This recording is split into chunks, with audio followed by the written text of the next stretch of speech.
So hello everyone and welcome to the live that I am running tonight on the gut-brain connection for anxiety and depression. I have Dr. Amanda Morelli with me here today, and I asked her to join me because she is a naturopathic doctor just like me, but she focuses her practice in gut health specifically. So I thought it would be fun for us to take our two worlds and mold them together, because Amanda is definitely going to know more than I do about the gut, and hopefully I can bring some light to the side of the mental health side of things, and that we can have a fun conversation together. As you all know, I love having discourse with my guests, so hopefully me and Amanda can have a disagreement about something tonight. It doesn't always happen. Sometimes I'm really aligned with the people that I talk with, but I think it's fun for us to have that different opinion, because then it can bring like a conversation to the table about why we feel that way, or what research we're basing it off of, or how we can meet each other in the middle and then even change how we practice, right? Because I was telling Amanda before we went live that I'm very conflicted about this entire topic, just based on the way the research is presented. I don't find it as cut and dry as all the other sectors of medicine. I think the gut is like this new part of the body that everyone's trying to explore, and it's so hard for them to isolate things, and the research just isn't clear. And I think that without clear research, we can't make clear clinical judgments, which is why the gut is like so up in the air, and it's so new and it's fun, and it's all where all the new research is happening. But it makes it really easy for all of you who are online to get sucked into a lot of myths. It makes it really easy for marketing teams to be like, this is going to help with your anxiety. When you clean the gut, it's going to help with this. And it's just so easy to skew research to make what you want to sell a little bit better. And I want me and you tonight to break everything down so that everyone understands things and has that critical thinking just a little bit stronger. Okay. So yeah. Before I even introduce you, I want to preface this entire conversation with the other preface that I just gave, with talking about the gut. It's kind of like talking about space in a way. It's like this unknown thing with like, it's just so huge. And if you don't know everything about it, you get lost in translation a little bit. And I think that's why it's so easy to extrapolate little pieces of information and being like, yeah, let's do functional medicine. That makes sense. And let's pay attention to that one particular part of the body and only treat a disease from that standpoint.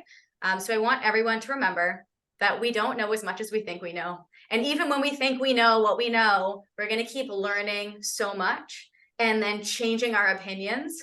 And that's why we can't look at this as concrete care. It's more about optimizing care, both from the gut and from mental health. And what works for one person is not going to work for everyone. And that's the same with mental health too. Me and Amanda were chit-chatting before, and I was saying, like, I can't take some of the natural medicines that I prescribe to my patients who do really well on, because my GI tract just can't do it. So everything we talk about tonight, you're going to be critical. You're going to take it with a grain of salt. You're going to come up with some good ideas. We're going to help you come up with some good ideas. And Bob's your uncle, right? Okay. So now that I've given the pre and the pre, my brain's broken again. The preface of the preface. How about you introduce yourself? Let everyone know what you do, so that, you know, you get welcome to the party and everyone loves you just as much as they love me, because we all have fun together, and now they're going to have fun with you. Yes. Well, thank you, Jenna, for having me. It's a pleasure to be here, and I'm excited to chat with you and see if we have any agreements or disagreements. So yes, as Jenna said, I'm Dr. Amanda Morelli. I am a naturopathic doctor.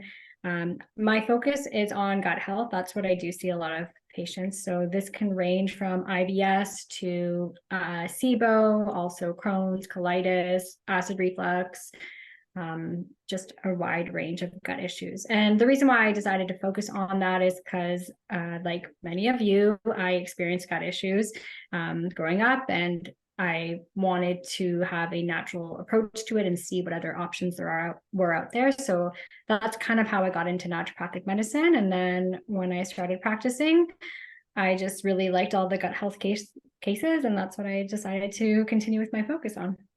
Mm-hmm. I love it. We love healing the world from our own issues.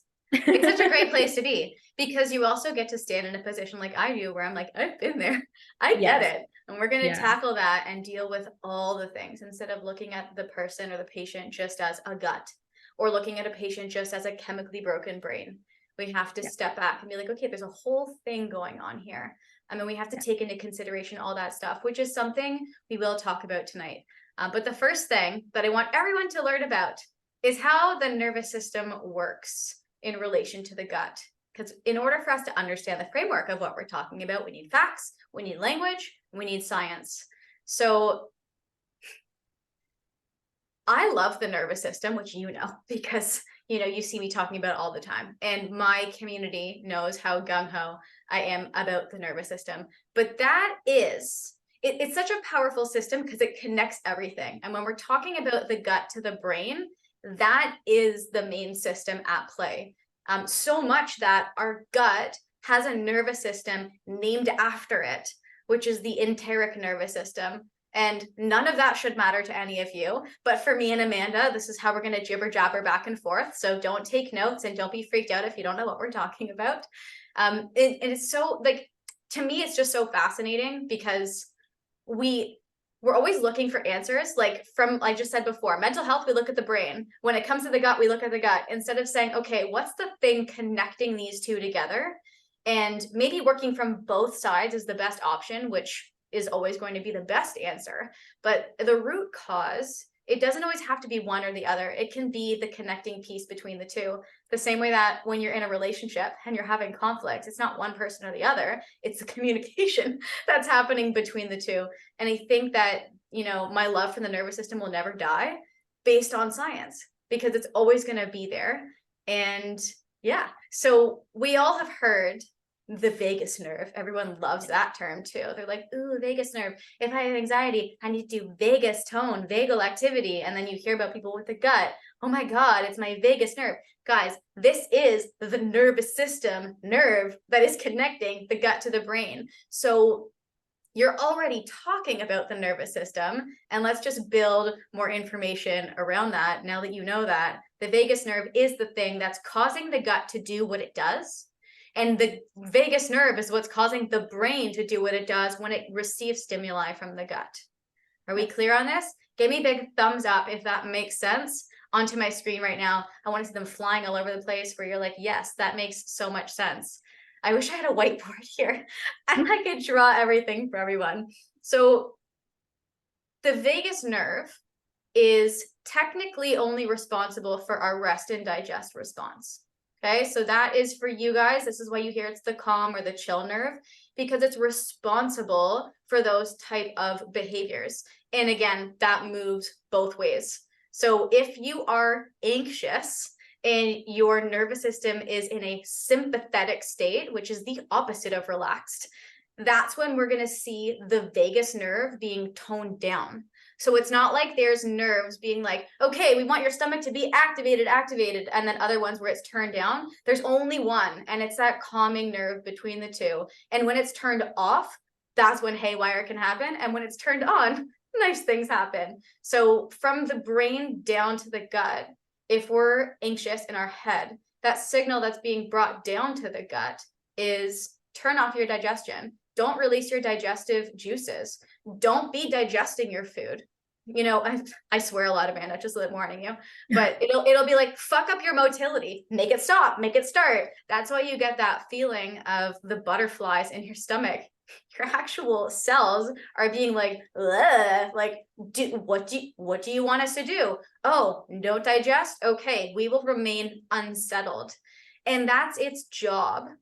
Obviously, the brain's job is not to keep it like that all the time, but when we're in an anxious state, it's only doing what it's told. And like I said, it's going to create problems with acid. It's going to cause nausea. It's going to make you lose your appetite. You're going to feel that unsettled feeling. And this is a lot of the time the reason, or at least where it starts, where we get that IBS, because our stomach is that first organ before it gets down to the intestines. And yes, this nerve is not just to the stomach, it's to the entire intestines. So like a massive portion of your whole human body. And it's crazy how much connection in a split second can happen just from their brain being like, boop, we're anxious. Now we're going to cause fucking mayhem down there. Now, on the opposite, maybe I'll toss this to you. When we're in a parasympathetic state, what does the stomach do and the intestines do? Yeah. So in the parasympathetic state, we're in that rest and digest. So we're able to relax, digest our food. Everything is nice, good blood flow to the gut cells. And yeah, we're feeling good. Good blood flow. So the interesting thing about, like, I think the stomach makes more sense to people, because when we're in the stomach state, it's instant. And when it's in the intestinal state, it's like hours later, and people are having Yeah. difficulty connecting, moments that happen in their day or the lifestyle that they have with the symptoms they're having hours later. And I think it's so important for you guys to understand that when we're living in that stress state, and let's say the stomach is affected first, that when we get down into the gut, that means that we're having food particles that shouldn't be there, that we're having unbroken down food, that we're having gut bacteria that's made its way into the intestines that's not supposed to be there. And eventually what that does is it changes the landscape of the intestines too. And that is where we're starting to see changes to the microbiome. And that's why everyone's like so hot to trot on probiotics the past few years, is we don't know what's happening. So everyone's just trying to flush shit into the system, being like, make it better, make it better. But we have to understand that we can't just be Band-Aid slapping probiotics on everything. When we can be working from a higher level, which is, it starts in the stomach. I mean, it starts in the brain in some cases. We'll talk about the vice versa, but it starts at the brain, then to the stomach, then to the gut. And stressors in life, without even your stomach being affected. Maybe you guys don't have upset stomachs. It can literally change your intestines just as a byproduct of what's being allowed to make its way down into there, which is crazy, because then it can be insidious and you don't even know what's happening, right? Yeah, no, I think you make a really good point, because and like I like the way that you phrased that, how we have to kind of work above that. And I find that actually a lot of what I see in practice a lot is like people need to work on their digestion, which, like you said, starts above the intestine, starts in the stomach, but actually even starts in your mouth when you're chewing properly, right? And then the signal from the brain first that you're ready to eat, and the saliva production. So that's a great point, because we definitely need to work on digestion. Probiotics won't really do too much if we're not focusing on those steps before. Mm-hmm. And like in my head, it just like kept going in a cycle there when you were talking. It's like brain, mouth, stomach, gut. Then from your gut, if you're not absorbing and digesting things properly, or if it's not functioning the way it should because of whatever's happened before that, then we're having inflammation in the gut, which is then causing stress hormones to be released on the other side of the gut, which is going back up to the brain and being like, yo, there's something wrong. There's something wrong. And it sets off the alarm bells for more things to be happening in the brain, which just, it completely, is the word de-optimizes, is it a bad word to say that? I don't know. It ruins the whole process. Yes.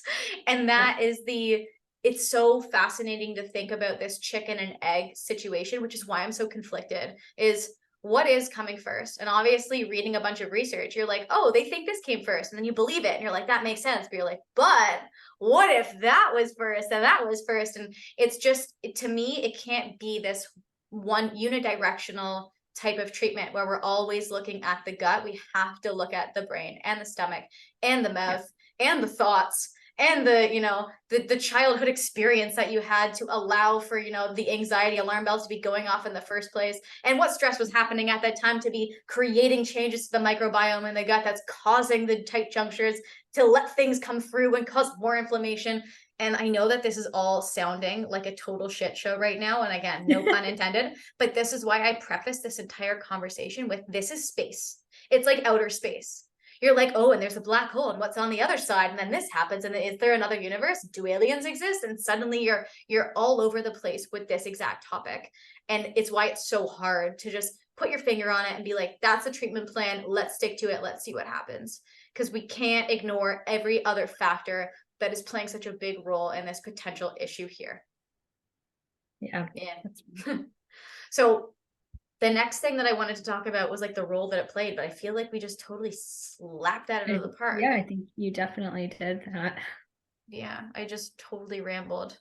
Okay, let's talk about what we can do to strengthen the connection because you clearly with your patients talk a lot about I feel like you're really good at the pre-eating ritual of how we're going to prepare for Mhm. like this to function as best as we can, even if the anxiety is high, even if you've had a shit day, even if you've had a shit life, whatever is happening. I feel like you focus with your patients on that time of, we're going to sit and we're going to get this right. If we do one thing right today, it is chew our food properly. So why don't you tell the people what it is that you coach your patients on?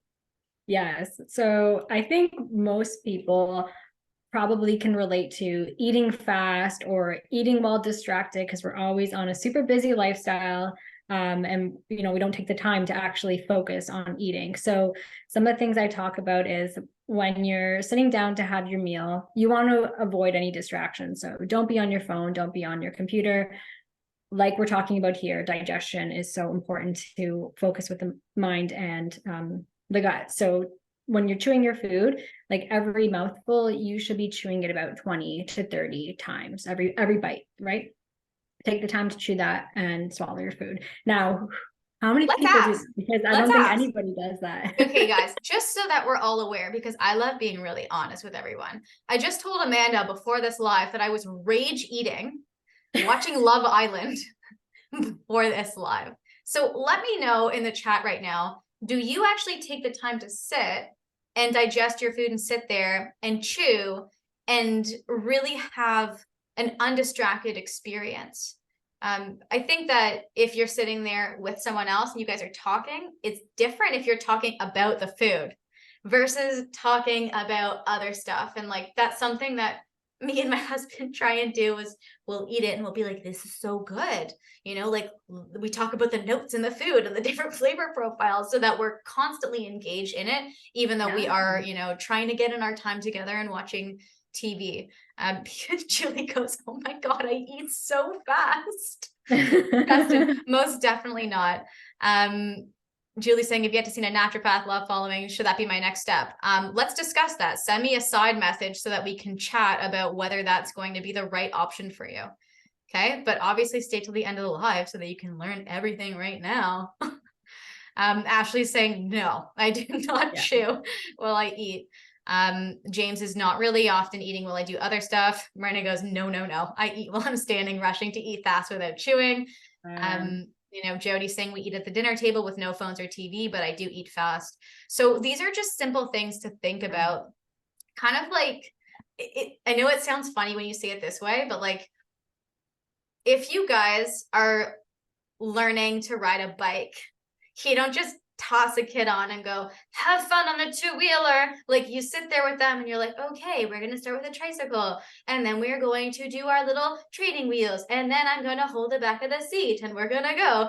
And the same thing goes with eating. Like you have to retrain yourself how to do stuff so that your body is working optimally instead of, let's use the kid analogy. Like you toss them on the bike with the two-wheelers and they come in bleeding and you're like, well, sucks to suck. Like that's how sometimes we treat our digestive systems. We're not setting it up for success. And then we're being like, oh, well, my gut's just fucked. Here's some Band-Aids. Instead of being like, hey, maybe we should try chewing first. That would be a good first option. But it's so obvious that we miss it because we're humans. Yes. And I think that when you guys have this spoken back to you, you're like, oh my goodness, like I should work on that. I should do that. So consider it next time when you're sitting down for breakfast, lunch, or dinner tomorrow.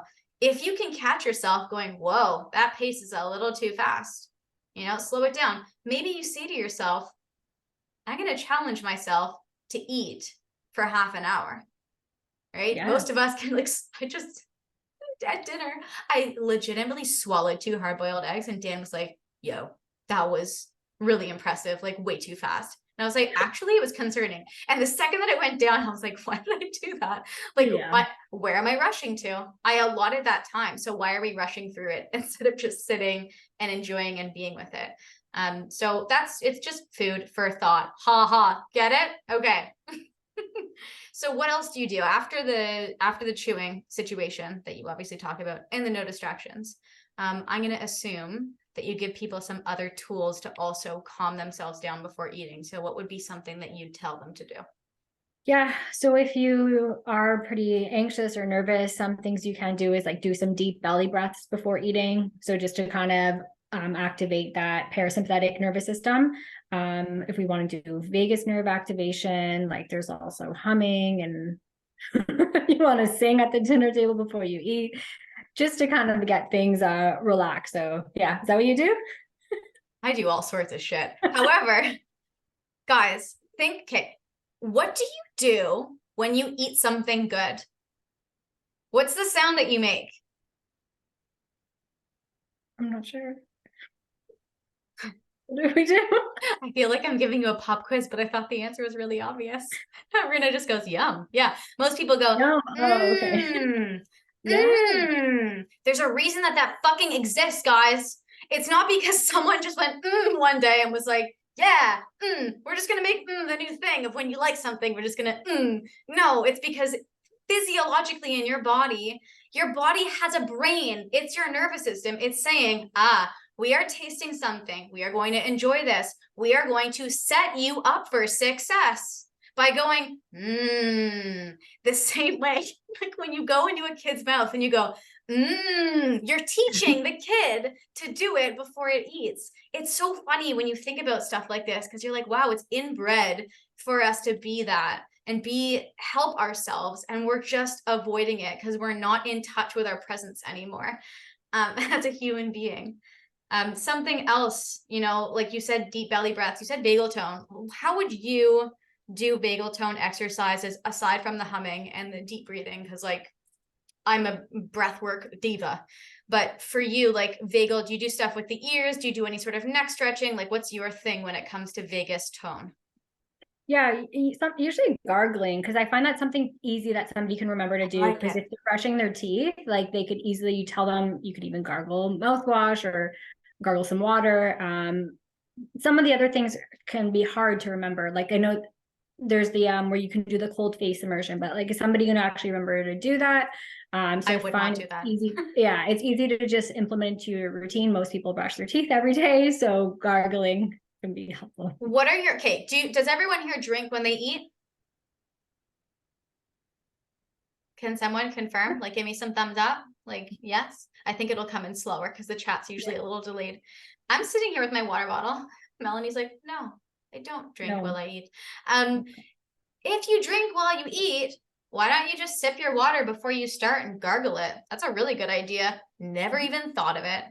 Yes. Marina says, bad habit. I don't drink water. I drink soda. I love soda, but I also drink a ton of water. So why don't you guys say like, okay, my commitment is to take 5 longer exhales than my inhales before I sit down to eat. I'm also going to gargle my water before I sit down, and I'm going to hum.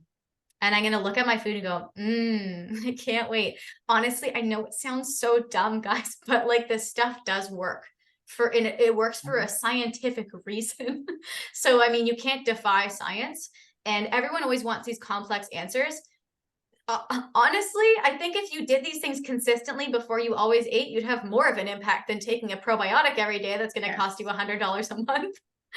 So it's so interesting. Everyone wants that free and easy way. But then when you give it to them, it's like, oh, well, I forgot, or I can't do it. Oh, this is easier.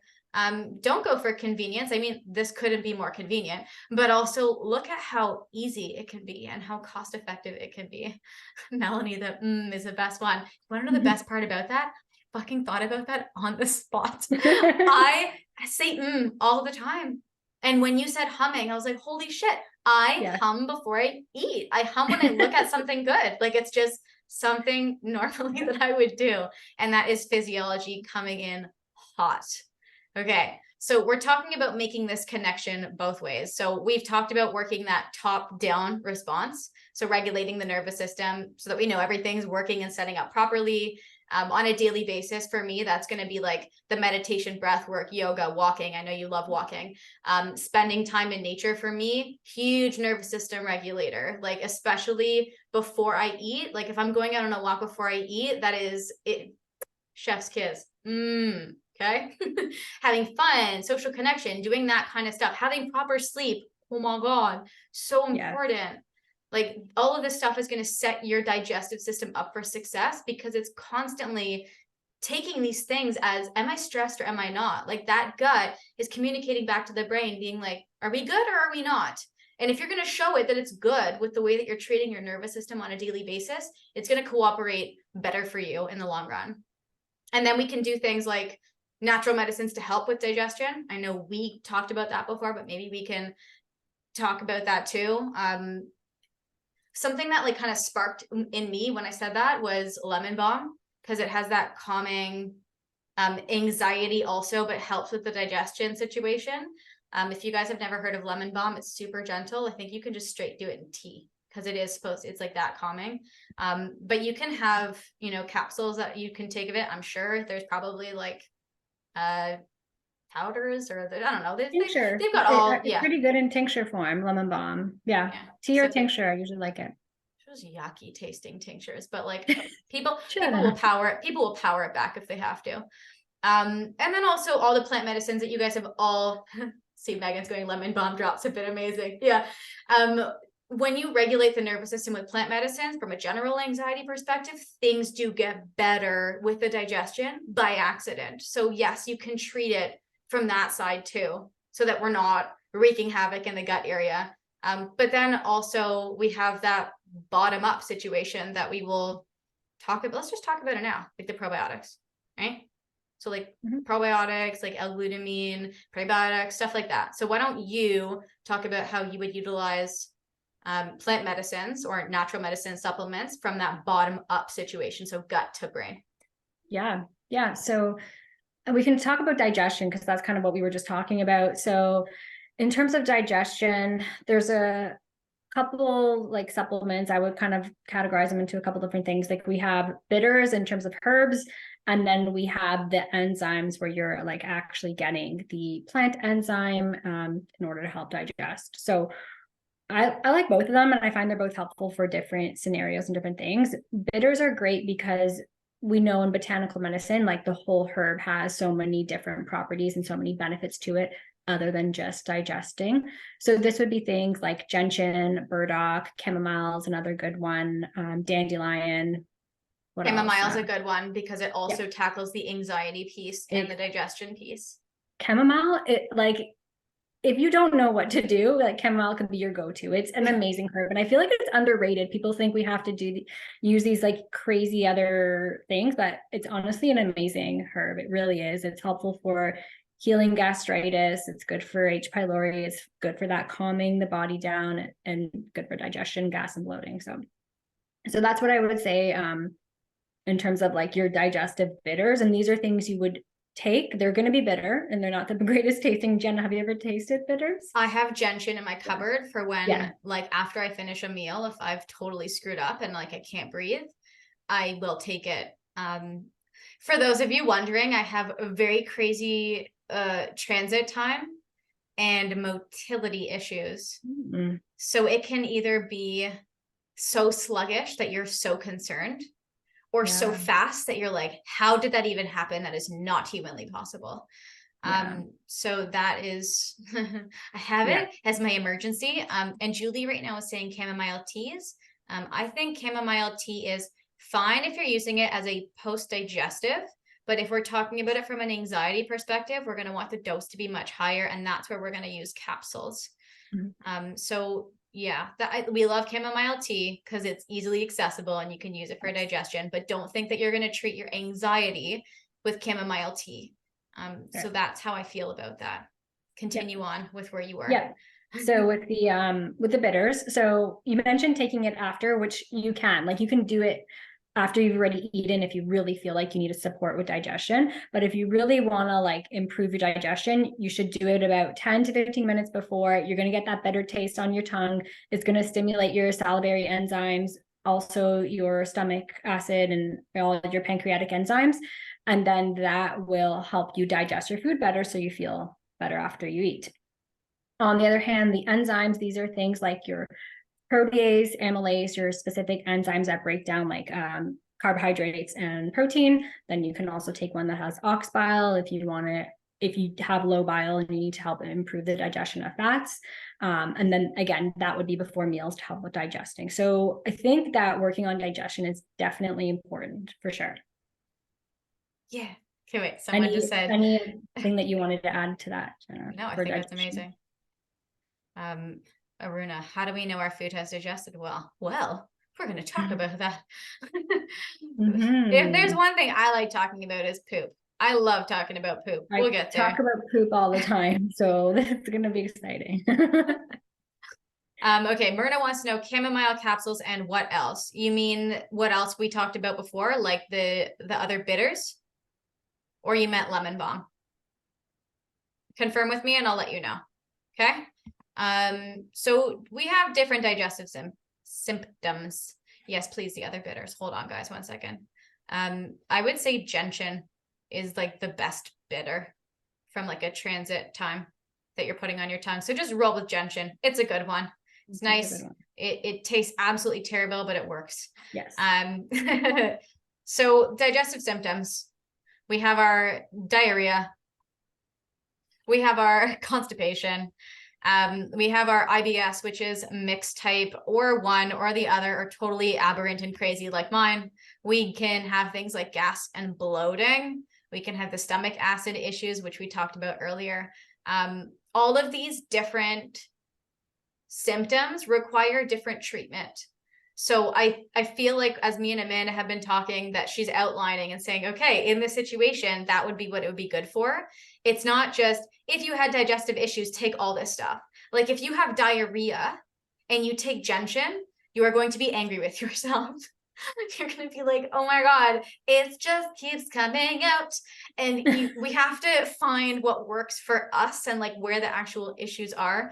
But I think that we can't blanket statement all of this. What we can blanket a lot of this with is that a lot of these issues can be helped with a probiotic. Depending, hold on, I'm going to just type to Myrna because she's struggling with the spelling of gentian. Okay, we're good.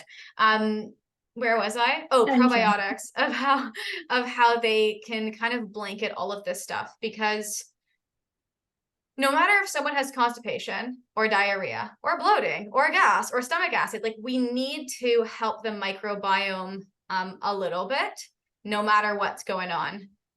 There's no such thing as like certain probiotics for diarrhea and certain probiotics for constipation. And the only thing that we do know, and listen up very closely if you have IBS, is you shouldn't be taking a probiotic with fructooligosaccharides, which is FOS, if you have IBS. It is going to hurt your digestive system and your gut like no other. And you will know when it's in there what that feels like. So if you've ever tried a probiotic before and you did not know what you were looking for and you just went, oh, digestive probiotic, I will take that, or anxiety probiotic, I'll take that, and you have IBS and you take this and it makes you so much worse. This is not always what you see online, where it'll be like, ooh, there's die off. Your bacteria is not always dying off. You can actually be having a reaction to what is inside the supplement. You could be having reactions to filler. But so you have to be very particular on what products you're using, what strains of probiotics you're using, and what the probiotic is geared toward. There will be IBS specific ones.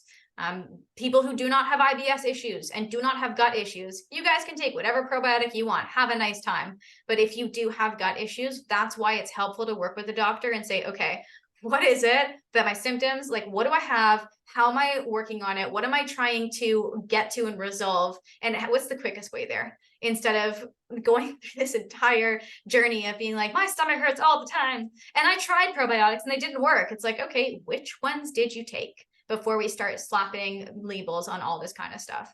That's how I feel. Do you have any feelings about this? Yes. I definitely agree with like, it's not just that you can't just like go and buy a probiotic and just expect it to work. There's so many different ones out there, and there's still so much research that's needed on this, especially the ones for like helping with mood in particular. There's really not many good studies out there yet showing like which specific strains are helpful for the anxiety and mental health piece. And it's like you said, it's kind of like this whole new area. So that definitely needs more research. I would say though, S. boulardii is helpful for diarrhea, specifically if you had, like, you took antibiotics or you had what's it called, like food poisoning. S. boulardii can be helpful with that one. From what I've seen clinically, it's good for diarrhea. Yeah. Okay. So would you give it to someone who has IBS type D? Yeah, I would. Okay. Probably though in combination with some like another probiotic, because S. boulardii is just the strain on its own. But yeah, I have seen that been helpful for people. I like that. Okay, wait a second. I want to answer a question here. Someone's asking what chamomile capsules are the best. I'm going to send you to a link after so that you can look at different supplements. So just stay till the end so that we can get clear on what it is that we're trying to do here. I don't want you guys treating yourself. I want you to have good information and I want you to make good clinical decisions. And if that means that you need to talk to either of us after, then you can do that. But I want you to just first listen to everything we're going to talk about, and then we can talk about supplements after. Let's not jump on a bandwagon. Even myself, I could give you the advice and I still want you to think critically, and I still want you to have a better workup done than just being like, oh, chamomile capsules for anxiety, great, I'm treated. Like, no, not yet. We need to make sure that that's actually the reason and why we need to be using that supplement to treat certain things. James wants to know if we're going to have notes with herbs, probiotics, and bitters after the presentation. No, but there's going to be a replay so you can watch me talk your ear off for as many hours as you prefer. Jody's asking a good question here, and it's if you don't have gut issues, is it still beneficial to take a probiotic? And I feel like this is exactly what I just said to you before we got on the call, which is I have conflicting feelings about gut and mental health. Like, if we are someone who presents with anxiety and depression and we have gut issues, I think it's really beneficial to work on both if the situation allows for it. Okay. If we can find a good plan that's going to address both sides, that yes, we should be healing the anxiety top down, and we should also be doing it bottom up from the gut if we have digestive issues. For people who don't have digestive issues and just have anxiety and just have depression with no other issues, I don't think the research comes through on this, because all the research that we're looking at for probiotics, all the research we're looking at for supplements, for the gut, for all the stuff that you guys see out there on Instagram being like, gut supplement, gonna make your mental health and mood better.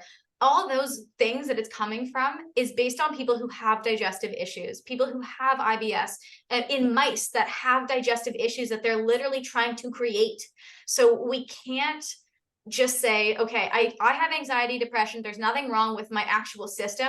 I go to the washroom every day. My poops look amazing. I don't have any gut issues. I'm not having any pain in my digestive tract. I should take a probiotic to be healthier. And sometimes when I hear that, I'm like, why though? Like, why are we over-treating just to over-treat?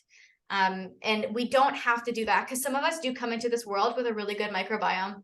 Some of us have really good internal guts. Some of us have been propagated very well inside our intestines, and we don't have to go out of our way to spend a lot of money to make it better in hopes that it's going to change the anxiety and depression when they're really not that connected. So I think for me, I struggle and I grapple with this concept of, do I tell my patients that probiotics are the baseline like supplement for mental health? Like, do I add that into my magnesium, my fish oil, my vitamin D, my B vitamins? Because is it really foundational, or is it just helpful in some? Could it help with the anxiety and the mood and the depression and the cortisol and the stress and the full body inflammation? Maybe, but we don't have enough concrete research to say, yeah.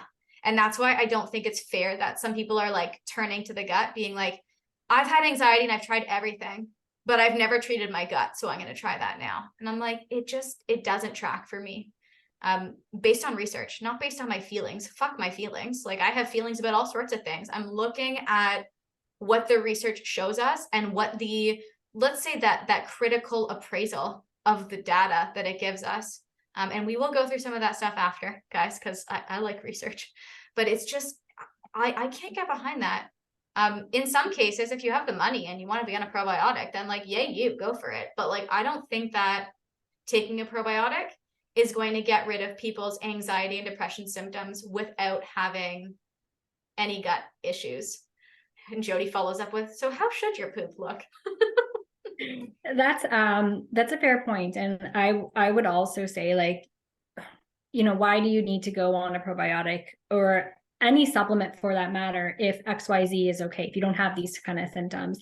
And in that case, I would say get your probiotics or your like good beneficial foods through your diet, right? Yeah. Get some probiotic foods through your diet, get your prebiotic foods, making sure you're having enough fiber, those healthy fats. That's actually going to be way more beneficial than just taking a probiotic supplement.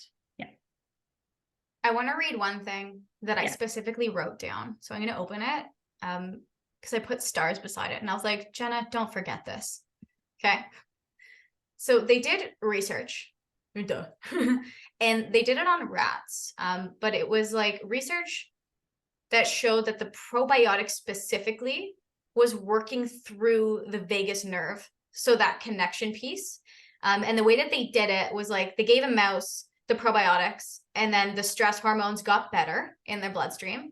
But then they did a mouse with a knockout of the vagus nerve. So they gave them a vagotomy, and the probiotics had no effect. So I want you guys to understand that the probiotics are not working at the gut level and only propagating the gut and making everything better there. And suddenly, like, that's what makes the body better.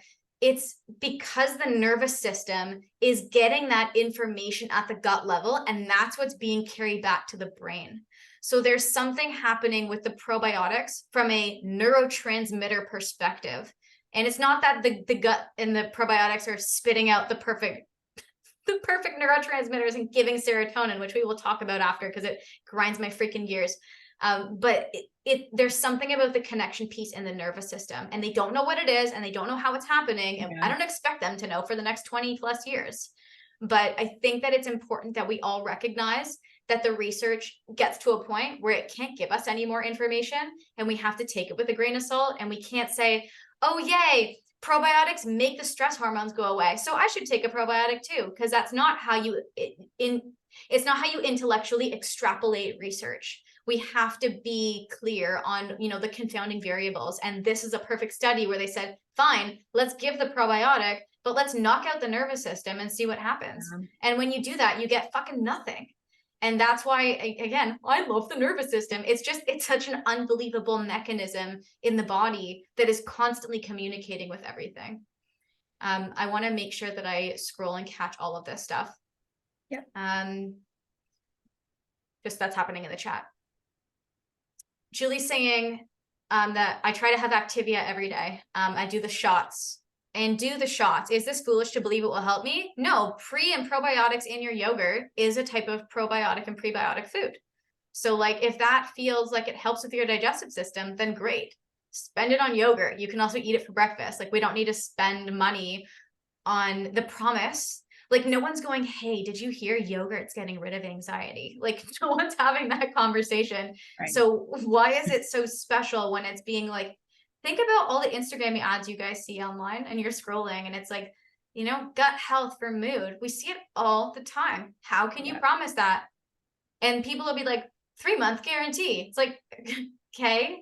Like is someone, even if you took a pill that had nothing in it and I told you it was going to help with your mental health, you literally might come back and be like, that worked. Yeah. The placebo effect is also very real. I feel like I'm talking so much, or I just ate so fast and I'm parched. Okay. Jody goes, how should your poop look? Bloated? Actually, no. Good.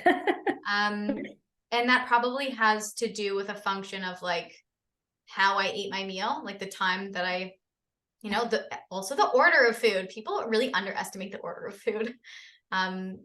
And I actually ate my eggs at the end, and it made it way better. I ate them separate from my vegetables. So interesting to think about. Usually I eat my eggs with my vegetables and it makes me sick. So I ate it separate from it. And yeah, interesting, huh? Aruna's asking which route is better for research, SSRIs or natural supplements for anxiety or depression. They both have research. The choice between the two is really dependent on what your personal values are. There's going to be a ton of research on SSRIs. There's also a ton of side effects for SSRIs. There's also a ton of need for SSRIs in certain situations. So I think that the research is pretty sound in that category. I think that the research is not sound when it comes to this stuff, just like the gut stuff. Because like each human being has so many systems at play for like, we can't control for the confounding variables. And when you look at a mouse, it's like, you can wipe out their entire digestive tract. by giving them maximum like antibiotics and trying to create these situations when a human being is never actually null. We always have the bacteria kind of roaming around all over our body in different places. So it's so challenging to compare us to the research studies. And then again, all the human studies are based on digestive symptoms. And then asking the patients, hey, did you feel that your anxiety got better when your IBS got better? And it's like, yeah, I do. I think it got better because like my symptoms were less, so I'm happier, right? If someone can like leave their house and not have diarrhea and then also not have like shit for 3 days, I think that they're going to be happier. I don't think that it always comes down to mood. And real anxiety symptoms, and like God knows what scales they're using. They're probably not using clinical GAD-7 and PHQ-9. They're probably just being like, put a smiley face if your mood was better over the last month of taking this probiotic. And then they're making a claim. And that is, it doesn't make me comfortable in saying like, this is the answer. But I did look up some research where I'm going to feel confident in sharing some things with you guys. And Amanda confidently before said S. boulardii, which is a type of strain of probiotic that you can take. So there is research that is good, that is done in humans that shows us results, but that doesn't mean that we're going to take the random probiotic blend from the grocery store or from Trader Joe's, as James put it before in the chat, to help us with our anxiety and our depression and expect things to be different. Especially if we're working with genuine digestive issues, not just like a little bit of issues. So let's go to the myths section, because I live for the myths. Okay.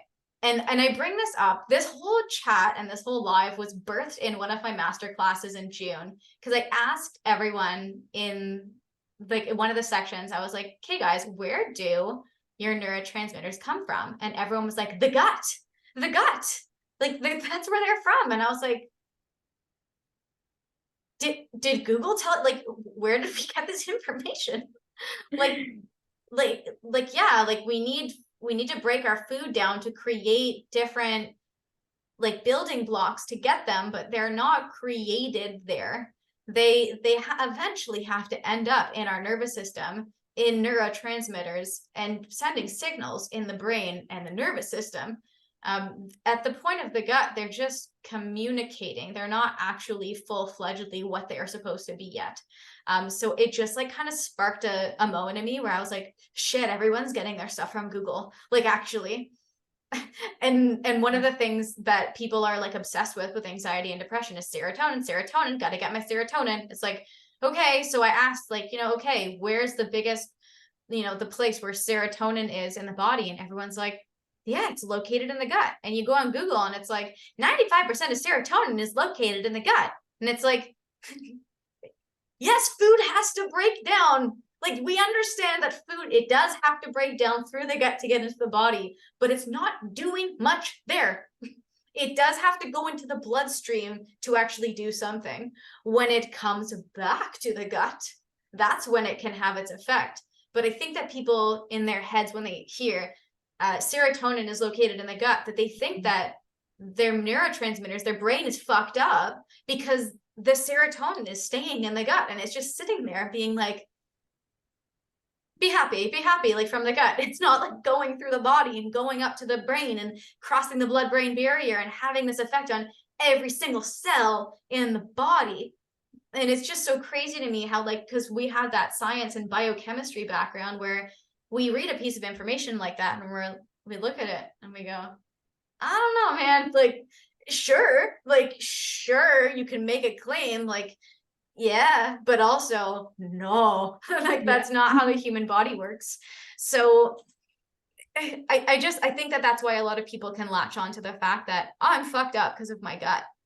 I have anxiety because all the serotonin is just my gut's broken and it doesn't produce serotonin. Your body has to produce serotonin to function. In general, none of you would be alive without it. Nothing could function without it. So we are all eating food and our bodies are all breaking down things all the time. And enzymes are always picking it up and digesting it and delivering it where it's needed. So you can have as much serotonin in your gut from eating it, but whether or not it's functionally making its way into the body and doing its job, totally different fucking story. So that's where I get lost on that myth. because we can't just buy into the fact that serotonin is, first of all, the end all be end of everything. But it has to leave the gut. It has to have the enzyme that grabs it and takes it across the gut barrier, and then it gets transported around the body. So yeah, I also struggle with the whole get outside, get some serotonin. It's like, well, if serotonin's all in the gut, are you eating the fucking sunshine? Like, like it's everywhere. It's literally everywhere, and it's stimulated by different biochemical processes in the body. Same with all the other hormones, and same with all the other neurotransmitters. But everyone is so obsessed with serotonin because they're like, serotonin reuptake inhibitor. Like, people think that the drug is only working with serotonin, and that that's how everything functions. We just get so laser focused because we don't understand that big picture of space, which is the analogy of today, is we have to step back and go, oh my God, there's so much more information we don't know, and we can't make sense of it. So that's kind of where I stand on that. How many of you believe that myth that I just said, that this is like all serotonin and it's all in the gut, and the gut's responsible for everything, and if the gut fails, then the brain fails, and all that stuff? Give me a big fat yes or no. I'll wait. Yeah, Justin, that's how I was always taught to think about it, which I understand. And hold on, Amanda, did you ever feel along the way that we were taught to think that way? Maybe a little bit, but You think so? not really. Do you think it No. came more from like a textbook memorizing, like to pass the exam kind of way? Or do you think it's because we don't go deep enough? I don't think I ever really heard about that too. Like that saying like 90% of your serotonin is in your gut kind of thing. I think that was something that I kind of started hearing after we got out of school, where I was just see it all the time on social media. Yeah, I see it all the time on social media. And I'm like no troll. I do not go onto things and be like, no, like I don't care to tell people that they're wrong and whatever. But it always fascinates me. I'm like, do you guys just regurgitate this stuff from other people you hear online, and you're not using critical thinking? And that's what makes me scared when people aren't doctors giving advice. And I'm like, yeah, but it happens all the time. Yeah. I like my little serotonin eating the fucking sunshine joke. That was a good one. I like that. Okay. Let's pick another myth. Do you want to do your detox myth right now? Yeah. So, I mean, how many people think that you need to detox and cleanse in order to have like good gut health? And Jenna, maybe have you heard patients say this? I need to do a cleanse. I need to detox. All the time. I've heard people tell me they have demons, bro. People are like, I need to start fresh. Like there's something living inside of me. I used to get people being like, oh, there's parasites, there's mold, there's this, there's that. And it's like, they don't trust what's happening inside of them.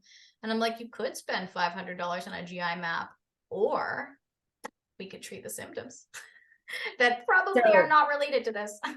I think with, like detoxing, it's just this misconception that we need to detox and you have to put your body on this detox protocol. Your body already knows how to do that. And actually, I think it's important to support your body in assisting it in its own detoxification processes. Like, for example, your liver. Okay, you can support your liver health, or your lungs. Like, I think we forget that our lungs do a ton of detoxification. So you can support your lung health. You can go out in like nature, and that would even just support that. Sweating, like go and work out, physically sweat, so you're cleansing your body that way. And I think those things are more important than getting like some trendy supplement that's gonna just detox and probably just gonna make you poop a bunch. That's really it. I feel like the diarrhea cleanses are a real thing, where people are like, oh, I should need to get it out of me. That is, it's so funny because like nothing's going anywhere. I think a true gut cleanse really shouldn't even be causing GI symptoms. It shouldn't be. I think that is like, I love liver, like liver, not liver cleanse, but liver like help. Liver support, of all the shit that we consume. For sure. And like I actually disagree with a lot of NDs when they're like, you don't have to detoxify your liver. I'm like, but if you could and it would help, why wouldn't you? Like, we don't need to drink teas. We can do it with actual plants that don't cause any symptoms. I take liver support. My husband takes liver support. There's no side effects. We just take it in order to reduce the toxic load that's sitting on us right now. I'm doing like dim and detox. just to Definitely. like do like a hormonal cleanse and you know what? This shit works. And it helps with the symptoms. But when it comes to the gut, it's like really confusing because people want to do these aggressive parasite cleanses that they find Yes. online, and they're Yeah. like giving them headaches and diarrhea, and they're actually ruining their microbiome as they do it. Yes.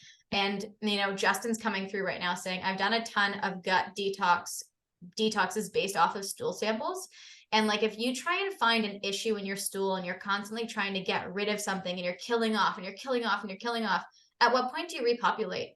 And that's one of the first things I said to him. I was like, we need to stop with the killing and move into a reset and restore sort of Yeah. situation, because sometimes the symptoms that you're trying to get rid of get worse because you're creating more imbalances. And that's when probiotics do help to come into the picture. Like after antibiotics, yeah, take a course of probiotics, bring it back in, help the gut come back to a state of neutral, but we need to not believe that it's going to be this holy grail of everything. Yeah.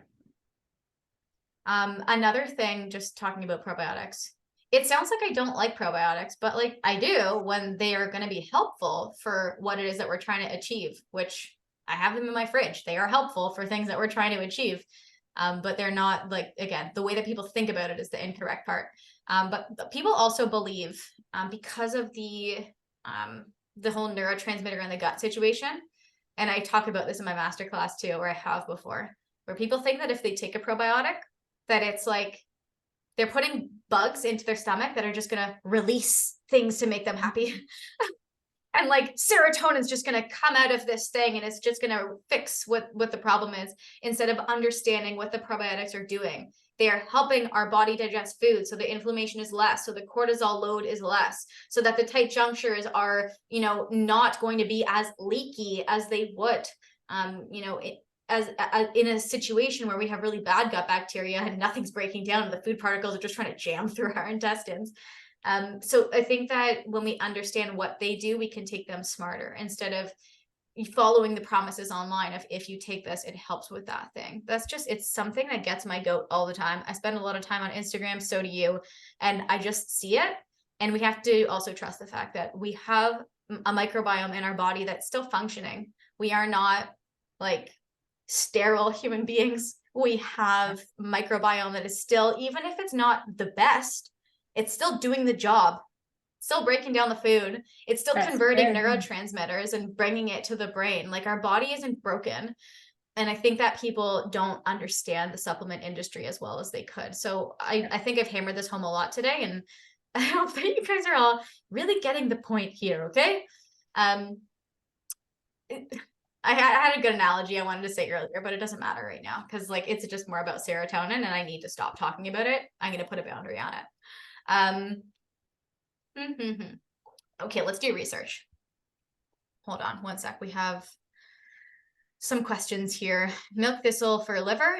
Milk thistle is a good liver detoxifier, but you really got to make sure that you're not on medication if you're going to take milk thistle, depending on which medication you're on. So that's why you'd have to see a naturopathic doctor and have that conversation to cross-reference your medication and see what the risk would be if you take it. Okay. Always. I have people on milk thistle who are on meds. I have people who are on milk thistle that are off meds. It just depends on what the medication is, how you respond to milk thistle. I have patients that can take a ton of it and never have anything wrong. I have people that take one and they're like, whoa.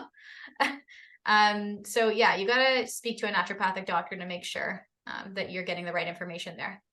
Megan's saying, sorry, Jen, I was going to say, I think that goes for like any herb as well, right? We just have to be, you should definitely talk with the practitioner before taking any herb, especially if you're on medication. Yeah.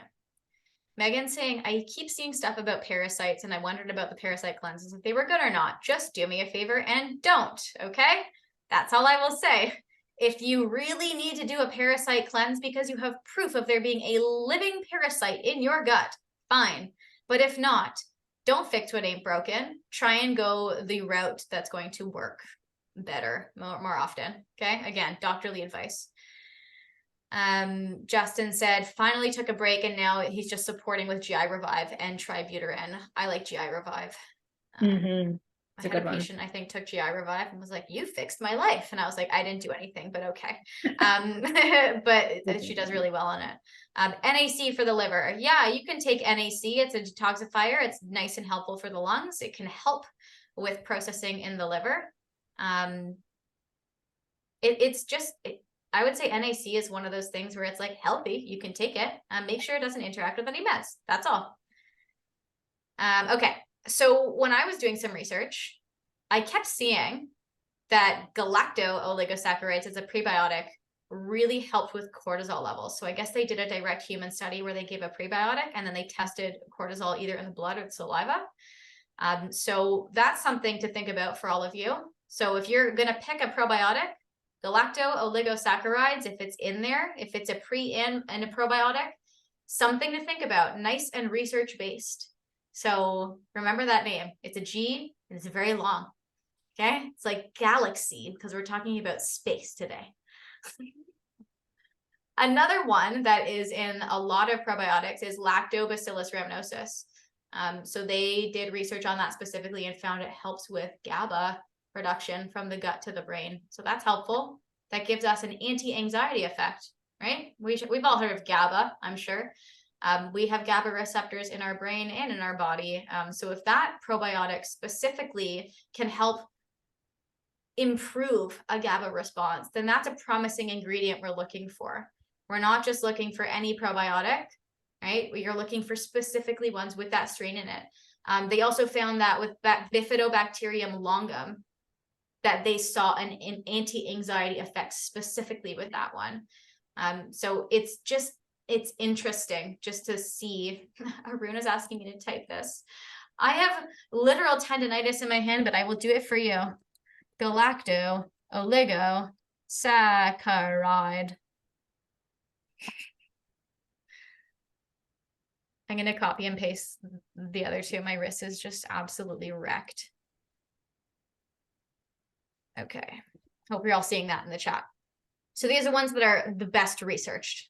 And there's one more here. They did like a research specifically, and this is, I think, why NFH made a specific supplement for this one. I was going to say it's exactly what's in the NFH ProBio Mood. The Lactobacillus helveticus and the Bifidobacterium longum. So I think that I don't know if they sponsored the research. I don't think they would have, but they made one specifically that has those two strains in it. And they did find that it lowered cortisol levels. So that's really fascinating. That if we pick the right probiotics, instead of someone being like, oh, probiotics are good for you, and then just putting out the shittiest probiotic with not a lot in it, and like we don't even know if it's making its way to the gut because we don't know the company, and it could be like someone in their basement who's making whatever product. And like you guys just have to be more selective with what's going in there. And I think that all starts with education. That's all that I wanted to talk about research-wise, because it's what I found interesting on the probiotic front. Do you want to just like quickly talk about, Jody wanted to know, what does a good poop look like? Should we talk about good poops? Good poop? Yeah, sure. So good poop, you want to be going daily, 1 to 3 times a day is pretty optimal. Formed, it definitely should be formed. It should be easy to pass. So that means like you're not straining, it's not too hard, but then it's also not just completely mushy. Brown in color, between light brown to dark brown, no blood. We should have a Bristol stool chart up here. Oh yeah. Yeah, that's what I would say. Anything you wanted to add? I mean, I celebrate myself when I have a good poo. Like legit, like a party. I always make a joke with my friends. I'm like, we should just have a poo thread where we just like take pictures of our poop and send it to each other and go, good job. It's like, that's the type of motivation I need in my life. Yeah, I think that it depends really on what you eat too. Oh, for sure. Yeah, it does. Yeah. Did I just disappear for a second? You did. Yeah, but you're back. You're good. Yeah, I think I don't have my computer on Do Not Disturb. I'll turn it on right now. And someone is trying to FaceTime me. And you can't talk right now. And funnily enough, it was someone who loves sending me pictures of poo. Hopefully not watching this right now, trying to make it into the live, being like, that's me. So here's what I'm gonna do right now. For all of you, both in Canada and the States. I'm going to give you an opportunity to go look at some of my favorite probiotic and favorite gut supplements that I have in my favorite sections. That was redundant, Jenna. In Fullscript. So my Canadians, anyone who has an account already with me, you can see how to navigate because you've already created an account. If you haven't created a Fullscript account, that's the Canadian link right there. That's the US store right now that's happening in the chat. I organize everything in my stores into different pockets. So anxiety treatments, depression treatments, mood treatments. You're going to see one that's going to say gut brain connection treatment so that you do not get lost in translation and you know exactly what it has to do with. And I went ahead today and took some of the products that I saw on the stores, like the Lactobacillus helveticus and Bifidobacterium longum that we just talked about. I took my favorite probiotics that have good doses and good types of strains, and I put them in the store as well, so that if you guys want to go look at it, and if you decide, yeah, I do have bad digestion, and I do have issues with my gut, and I do want to treat it, that you do have somewhere at least to start. I don't think that probiotics are one of those things where you have to talk to a doctor before taking it. I gave all of you the risk, the IBSers in here that have, you know, the digestive issues. Don't take ones that have fructooligosaccharides in it. That is the only warning as a doctor, I'd say. I think probiotics are probably the most widespread taken supplement without prescription. I think that people go, oh, it's healthy, and they just go to the store and take one. So I'm not going to say to you guys, you have to book an appointment with me so that I can give you the best one. No, not for this. Honestly, take my free advice, go do what you want to do and just pick something that's good. And just, this is if you want to do that. Obviously you can browse the store and you can check the anxiety section, check the depression section, check the mood sections, and just see what's in there. And I'm offering anyone who's here live with me tonight a 10% off if you want to purchase that. All you're going to have to do for me is send me a message that says Dr. J10 so that I know to apply it to your account personally. Okay. So that's really the spiel that I have to say about treatment. Anything else that we talked about tonight, anxiety wise, I think that you should be working on it from both a nervous system regulation standpoint and adding implant medicines, but that is not something that me and Amanda could ever talk about online and say, yeah, you should take that. That's going to be great for your symptoms, because we don't know you. We don't know your health history. We don't know your medications. So this is not medical advice, but I think I'm confident in saying that probiotics aren't going to interact with anything. Technically, we could all be on them. And most people who go to a naturopathic doctor get put on them anyway. I would say I'm the outlier when it comes to that. So you guys can feel safe to go browse through that and make your decisions. Okay. Are there any follow-up or following questions that you want to ask Dr. Amanda or I before we sign off for tonight? I'll give you a hot second to type just in case you're doing it fast. You can put it in the Q&A. I'll go check and see if there's anything there, or you can put it in the chat. Do you feel that we missed anything? We good? Did we cover what we needed to cover? I think so. I think we covered everything. Yeah, I think so. My mouth feels like we did. There was a lot of talking. A lot of time. It's dehydrated even though I've had a whole thing. I guess that means I need electrolytes. I feel like I could do also a whole live on electrolytes, which is crazy. They're a popular topic. Yeah. Yeah. But like, it's crazy how different my body feels when I take one versus when I don't. And like I feel when I can crave it now, which is so fascinating to know that even hydrating yourself, you're not fully hydrated. We're just like, it almost feels like sometimes drinking water, I'm dehydrating myself, which is so fascinating. And I'm sure that plays a big role in the gut stuff too.